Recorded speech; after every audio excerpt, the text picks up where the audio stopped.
Entrepreneurial clinicians, it's only freaking Tuesday! My eyes feel like it's Thursday night and it's vodka o'clock. Holy crap, holla Batman.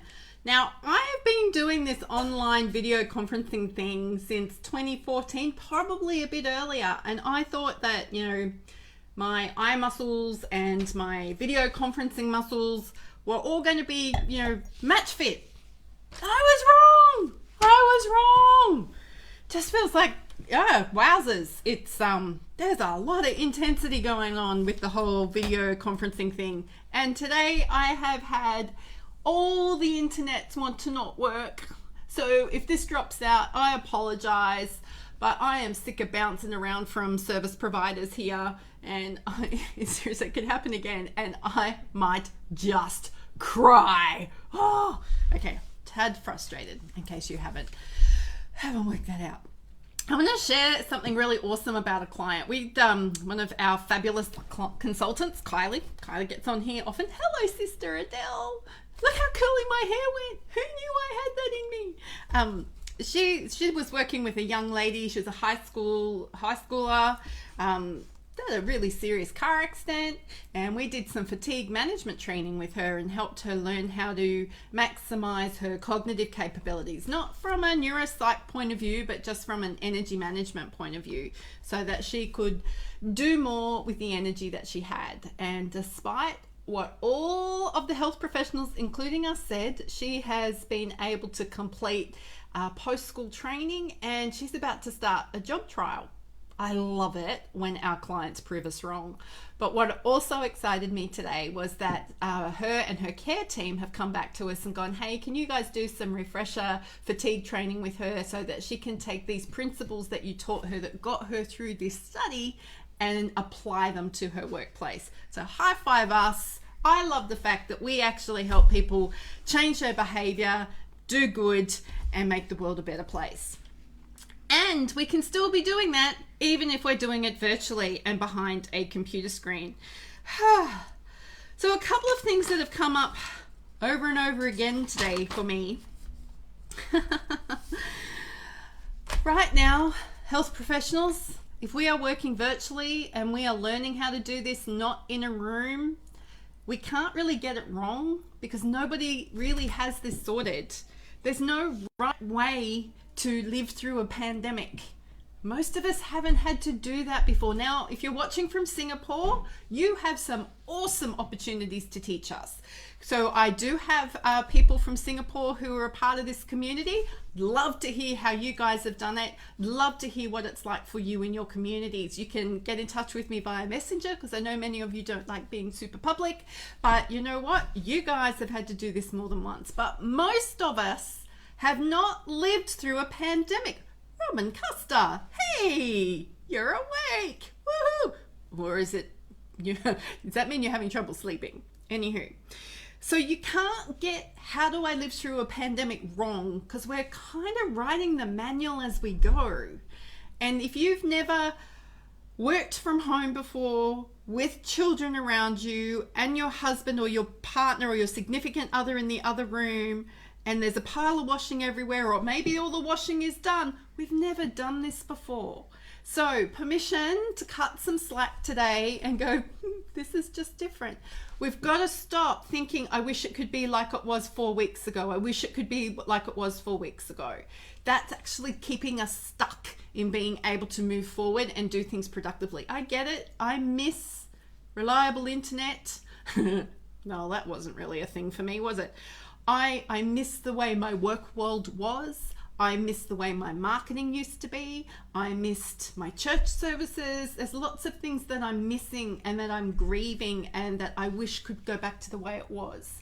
But if I stay in that space of I wish it was this, I wish it was that, I wish it was this, I wish it was, then I wouldn't have had things like I have discovered an amazing meal preparation service that I now feel like I can't live without.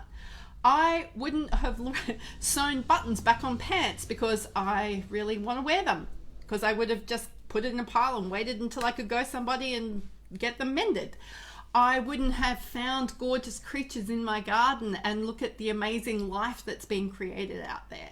And this is not an opportunity for me to go, count your blessings, because seriously, if somebody says that to me, I am likely to slap you across the face with a wet fish, because I don't need to be told to count my blessings. What I do, however, want is permission to go, I don't always get it right.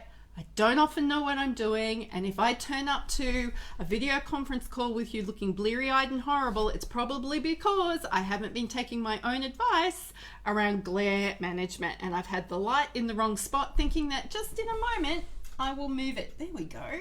How hard was that? But we've all got things like that that we've been putting off. The other thing I want to share with you is if you're not used to being online, if you're not used to doing video stuff, I got trained on video stuff, I think 2012, 2013 with the fabulous people from Girl Director. I'm so glad I invested in that because I was terrified about what it was going to mean to be on camera. But my camera confidence has grown out of just being willing to get on camera time and time and time again, never watching anything back. I don't watch anything back. Don't edit anything. As you can tell, it's part of my branding to make it raw and real.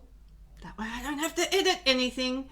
But seriously, if you're awkward and you're not used to doing this and you're feeling awkward, everybody's feeling awkward. I'm feeling awkward because I'm now like, everybody's going to be judging me because they're all going to learn how to do this. Everybody's feeling awkward. If you have never run a video session with a client or a customer before, just call it out. Just go, well, this is my first time.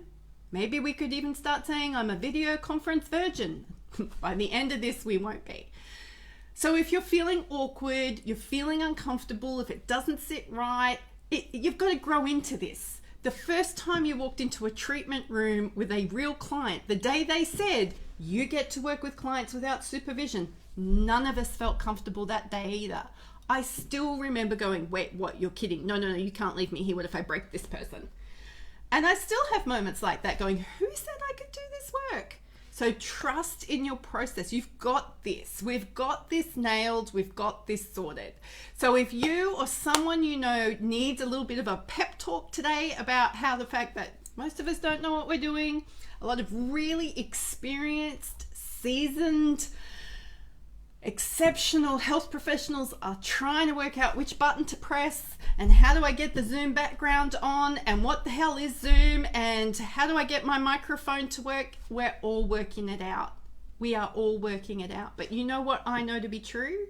That in 3 months' time, 6 months' time, we can have a better conversation about accessibility of our services because we won't all be tied to a bricks and mortar room, which means more people will be able to access us and it won't feel so foreign. So right now I'm like, yeah, no, I'm not. I wish we weren't going through this, but I'm starting to look forward to the things that are going to come out of this that are going to be unique and positive, particularly for healthcare, particularly for people who are isolated, and particularly for people who have not been able to access mental health care or physical health care because nobody thought to show them how to set themselves up for a virtual video conference. Then I created a list for myself of all of the health professionals that I have personally had treatment or intervention from virtually through a video conference. So I've worked with a dietitian, I've worked with a nutritionist, I have worked with my own therapist, I have worked with a physiotherapist, I have worked with an osteopath, I have worked with a podiatrist. And I've never complained about services. I've never had any reason to doubt that it wasn't going to be as good as me being in room. So I don't think there's any reason why we should be suffocating under the weight anymore. It's just going to take some practice. You know what? If we keep doing 6, 7 sessions a day, we're going to have heaps of practice. All right, I'm done. I need to switch off all the lights and go empty out my brain so that I can turn up tomorrow and be my awesome self.